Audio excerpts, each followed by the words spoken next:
it's Tandy with Common Ground Alaska, and I am in the garden today with Ellie Vande Visse, and I'm really excited. She's going to give us a tour of her garden, but she's also going to give us some information on what to do to put your garden to bed for the year. Ellie is a longtime gardener and one of the wisest gardeners I know, so I'm really excited to hear, I know, well, I'm really excited to hear her tips that she has today. So, Ellie, it's all yours. Thank you. I started Good Earth Garden School 30 or 35 years ago just because I saw a need for people to learn how to grow food organically and get off the chemicals. And so I've also offered various classes at various times, and this is now a wonderful way to reach more of you. It's fall. I'm wearing most of the things I wear in the winter time.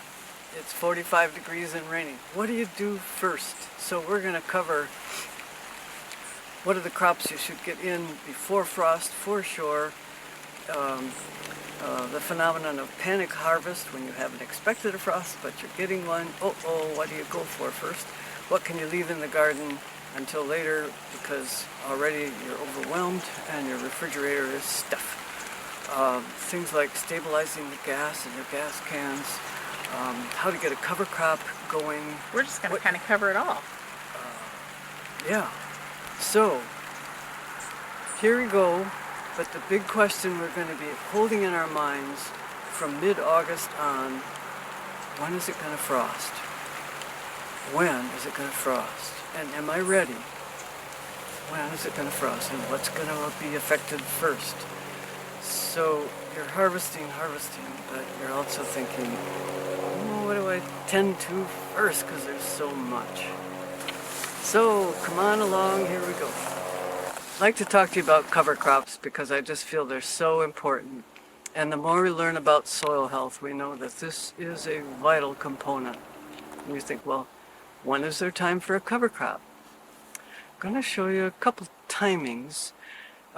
Right here, you're looking at a potato bed of mine. I planted the cover crop right after I hilled the potatoes. I planted it deliberately because if Rick Clark can do it with his commercial thousands of acres of potatoes in Idaho or wherever he is, I can do it. The idea is the more roots in the ground, the more you're feeding those soil microbes, the bacteria, fungi, protozoans, and nematodes, and the more they're building soil. You can add compost, but it goes away. But to build soil means roots and microbes.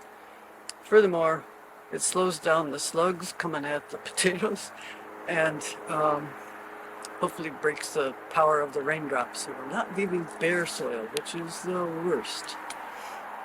What do we use? This is a cover crop blend, this Alaska Soil Booster. I worked with Alaska Mill and Feed to develop this. It's got oats, fava beans, and peas. So it's got the fava beans and peas building nitrogen, and it's got the oats building the biomass. It's a nice combination. Mostly you see the oats excelling, occasional pea poking up.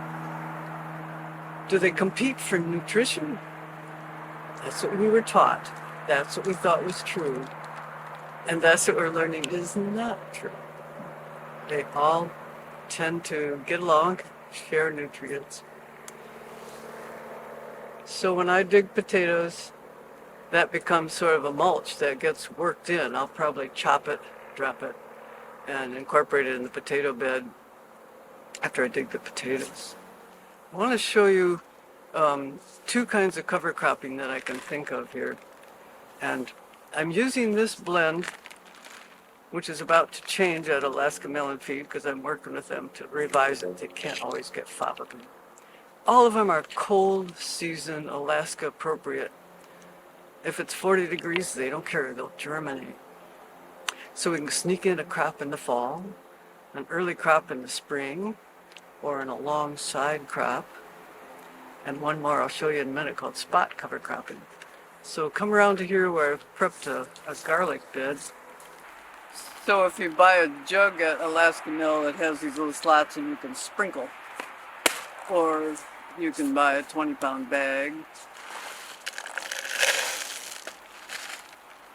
The idea is high-tech spreader, some container you've got around, and here I'm going for about every square inch there should be a seed.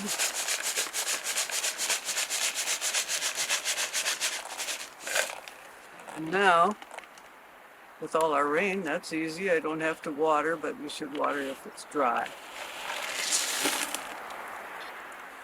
Cover this with a little soil by taking your iron rake and just scuffing over or putting a mulch on it, a mulch of grass or hay or leaves even.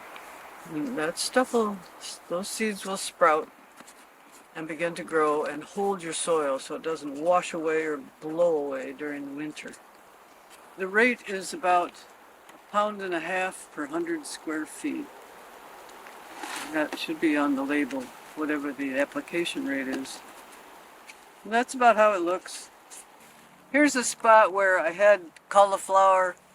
It's done. In fact, there's one there. I will not get a second head of cauliflower, but I'm leaving roots in the ground. I'm doing what I call spot cover cropping. And you can do this every time you leave a bare spot. You're done with your lettuce bed, you're not going to replant, then spot cover crop. Here's a little area. You can see I put some seed down to spot cover crop, and some of it has come up. Some I think I replanted because I didn't like the looks of it. And now you've got protection for your soil and soil health and preventing erosion and preventing leaching and building nutrition all at the same time. I'd like to show you one spot down here. I consider the violas a cover crop and the dandelions as well. And here's our little oat part of the cover crop coming up with some more seeds still germinating. Great. And even though there's bare spots, they're covered. So if you can sneak in a cover crop before the season starts and then plant into it, cut it down, mash it down, and plant right into it. If you can get a cover crop in the fall, there's still time because it's a cold germinator. If you can spot cover crop, that's great. And if you can plant right alongside an existing growing crop like potatoes, you're way ahead of the game. I'd like to see you try it. So you just see the forecast. The sky is going to clear. The temperature is going to drop. Uh-oh. What you want to get first? Celery. I've got most of my celery out. This is celeriac. It's valued for its roots, the enlarged root. So I'm not going to worry about that. If the tops get frosted, that's okay. I can still harvest after. The one thing that is an exception to roots are safe, root crops, like carrots, like parsnips, like your potatoes, but they're kind of underground and protected from that surface frost. I've just found with beets, their shoulders stick up and they don't store as long, at least for me, if they've been touched with frost. So it's time for me to get my beets out. So then there's zucchini. That'd be a good thing to get. It's a big fruit. It probably won't be too damaged by frost, but still, I'd go for celery, zucchini, beets. But if it's chard we're talking about, I can take it. Here's chard that still needs to be blanched and frozen. And there's a turnip hiding in here, one of those snow apple turnips. I think that'll be all right, unless you really love turnip tops. All of your cole crops, that is brassicas, crucifers, I'm talking kale, cabbage, Brussels sprouts, bok choy. This is bok choy here, the lighter colored green. Those, they don't care. They can handle the frost and come right back. So, make a list of what you need to get out first. Second, have some frost blankets handy. Oh no, I just saw the 11 o'clock news, it's gonna frost. I want to go to bed. I don't want to go out with my headlamp and harvest, thank you. If you have some remay or row cover or sacks of leaves or even garbage bags that you cut open and lay over your crops, you have old blankets or sheets, throw those over. It'll help a lot to hold the heat coming up from the ground in and prevent that frost cold that's coming down from doing as much damage. I would encourage you to keep harvest records, or at least I love to compare. Some crops don't work out one year, and yes, they work out another, but I like to see about how I'm doing. Did I plant too much of this or not enough, and how did it work out for harvest? I've been harvesting apples, and now I know how much we got from the first and second pick here. Make yourself a chart. It's fun. For myself anyway, because I'm thinking about food production, not just fun flowers and occasional fresh vegetables, but how much I'm going to store, I like to have a garden map. This is the main garden. Here's the hoop house. I have mapped out what I've planted where, and boy, I can come back, look at it in the spring and go, I can't remember what I planted where. You'd think it was ingrained in your mind, but I want to rotate crops. I don't want disease to take a foothold, and so I like to rotate, particularly cold crops, particularly potatoes. Where was that? Oh, here's an old tag. So a map is very handy. And then I have to go back and change some of this because as I was planting, I modified a little bit of it. But if you make yourself a map right now and measure your dimensions, now you know how many square feet per bed, and then you can figure out your fertilizers a whole lot easier. I asked my February class to tell me their square feet, and they have to go tramping out in the snow or guess. So you'll be smart and ahead of the game to do it now. One of the fun things about harvest in the fall is to clip these straw flowers, pretty long stem, zip off the leaves and hang them upside down, and then you have straw flowers forever. A very nice dried flower just to have on your table. It's bright and colorful. Not that you eat them. And here we have, of all the freezing, canning, pickling you'll do, if you have a whole lot of nasturtiums, you can use the leaves and flowers and make nesto, which is pesto with nasturtiums. It's very good. Just a little olive oil, lemon juice, and the leaves and stuff, buzz it up. I don't use pine nuts, it's fine. It is. It's a really neat taste. I always advise people to take a soil test and send it into a lab. Do I? Not always, but some things were turning out so poorly it was really time for me to do this. So I learned a little trick about just have your clean bucket, clean trowel, no fingerprints on it, nothing that'll influence the chemistry of the test, and collect the soil. Just collect the soil for now. By that I mean sample from that bed, a couple places from this bed, those beds, many samples, mix them all in, and set it aside. And when you're finally done with harvest, put away, close down, cover up. Whew, we can go skiing now. You can mix that up again, put about 2 cups or 3 into a more dry than wet, cups of your soil sample that are mixed from all your different situations and locations, and now you can send it into a lab And they have plenty of time in December to analyze your sample. The idea is you scrape away the mulch, the humus, that top stuff, and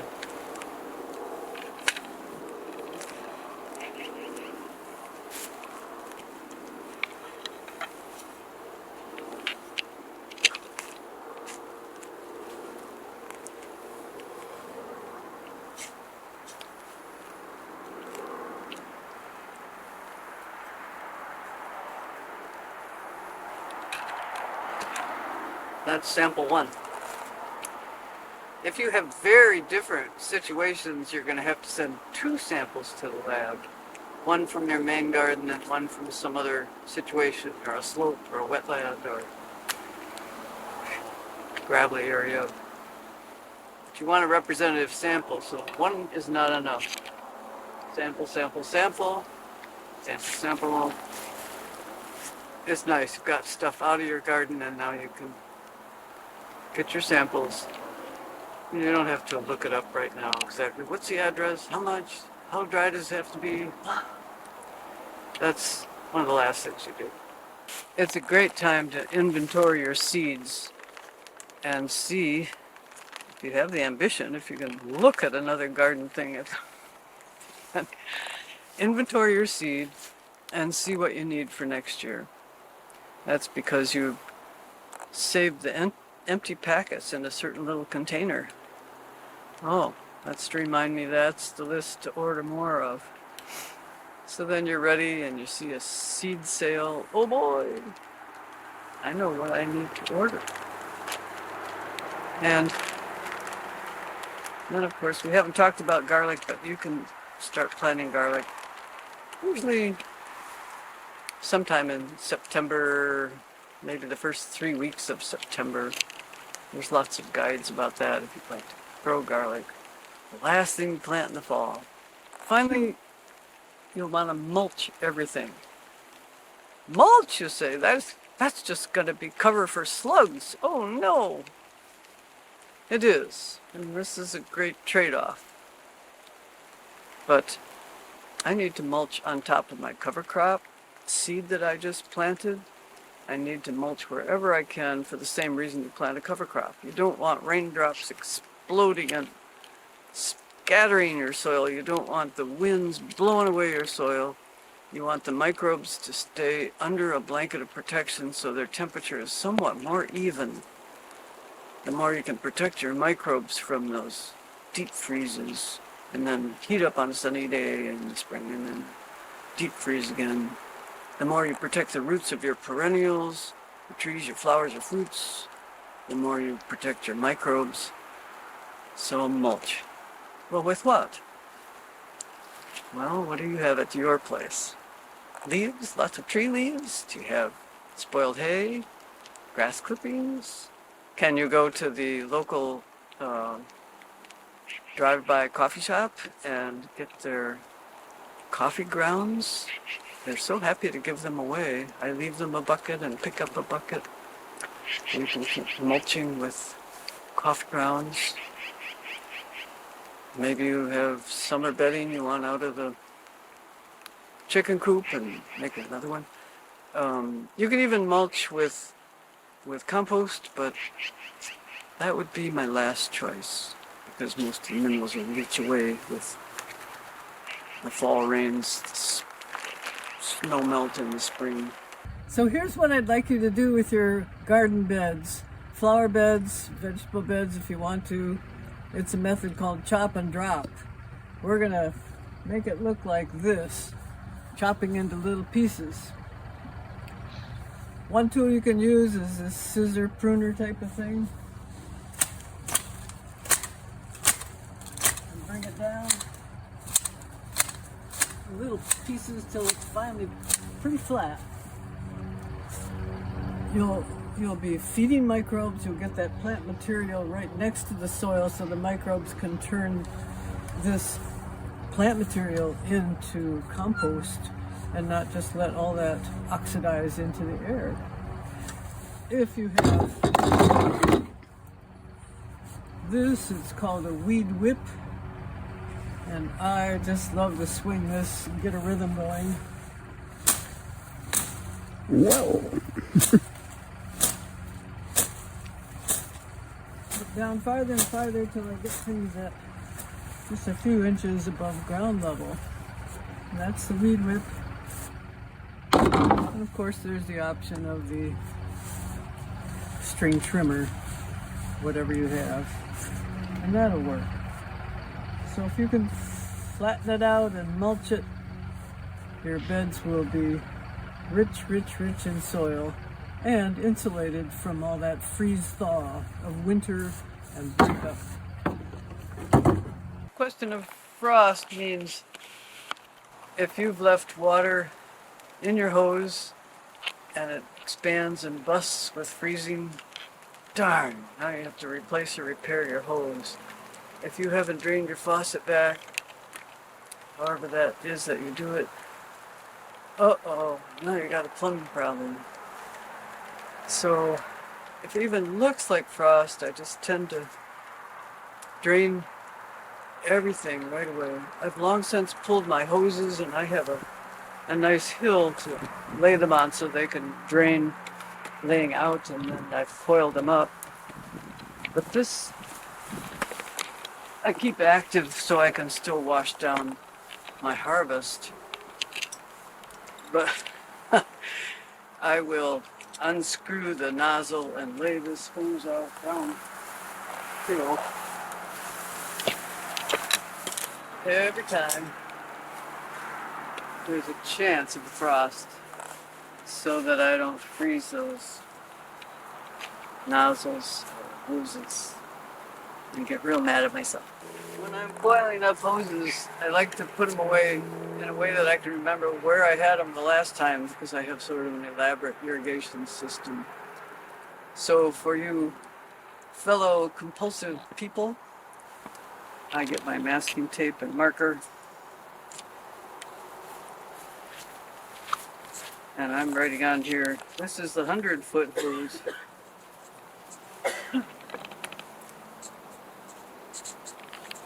Writing 100 foot to the potato patch. Come spring again, when I've had a whole winter of forgetfulness. Oh! And I don't know where to start.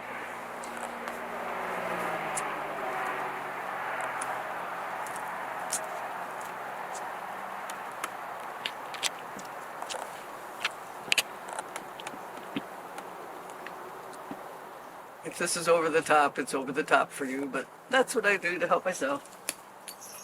At the bottom of my harvest record, then I have a place for notes to self, but mostly it's scraps of paper I throw in the folder, and at least I've written it down. Don't do that variety of broccoli again, it was a bust. Plant more of this next year. That variety of Romanesco never headed out. Those notes sure help you. Otherwise, you know what we do. You also have to think about your gas cans and gas-powered engines. Pumps, mowers, weed whackers. I'm holding here a fuel stabilizer. If you still have fuel in your gas cans and in your engines, it'll turn gummy over the winter. And then you wonder why it start in the spring. So a little squirt of this, I don't know, they say 2 ounces per gallon, whatever that is. It's about a teaspoon to a tablespoon. The gas that's still in the tanks, the gas that's in your gas cans. That'll go a long ways towards preventing that gummy situation. You can get it at any auto parts store. It's very common. Let's talk compost. You've got heaps and heaps of refuse. So a lot of it I leave standing over the winter. I just let it die because the energies of that plant go back into the soil. You can't see it, but it's going back in the soil. The roots are still holding the soil, The roots are feeding microbes till their very last, when microbes aren't moving and plants aren't moving sugars up and down. I know the cooperative extension services get neat and tidy and clean everything off and prevent disease and don't have as many slugs, clean it all off. I don't, and that's why. So as the compost comes rolling in, maybe you have a compost bin where you can heap the pile and then get in there with your pitchfork and turn that pile to aerate and mix all your materials. Or maybe you have some kind of bin. The bin this is nice because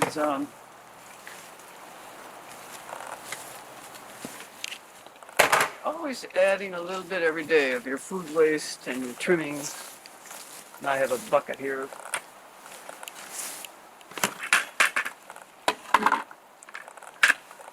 Oh, some grass clippings from under the mower. Oh, what else we got here? Comfrey leaves that I harvested, and there's the stem. Tops of things. And I have this toggle thing, has a tricky name called compost aerator.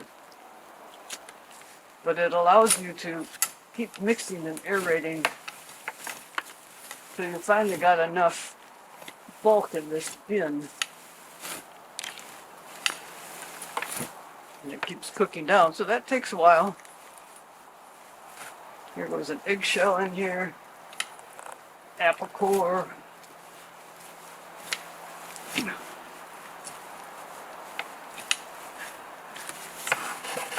All the time you're watching that moisture level. Is it kind of moist, not too soggy? Is it kind of dry? The microbes will just shrivel up if it's too dry. If it's too wet, try to add something dry, or at least not soaked. And then figure out how to stir it. A pitchfork doesn't work very well, so I tend to use it. Now, with this particular brand called Earth Machine that you can't buy anymore, unless you live in Toronto, it'll get full, and now I am itchy to get it out of here and into a place where I can get my pitchfork and turn it and begin that turning process till it's finished. And I call that a batch.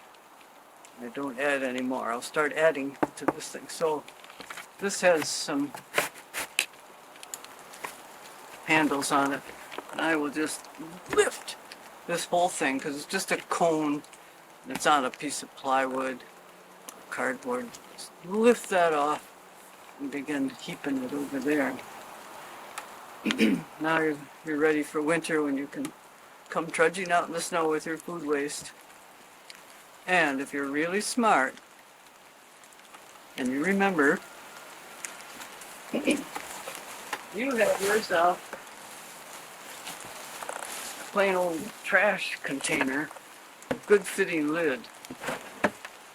And you start filling that with leaves, especially dry leaves, so when they freeze you're not one big leaf sickle.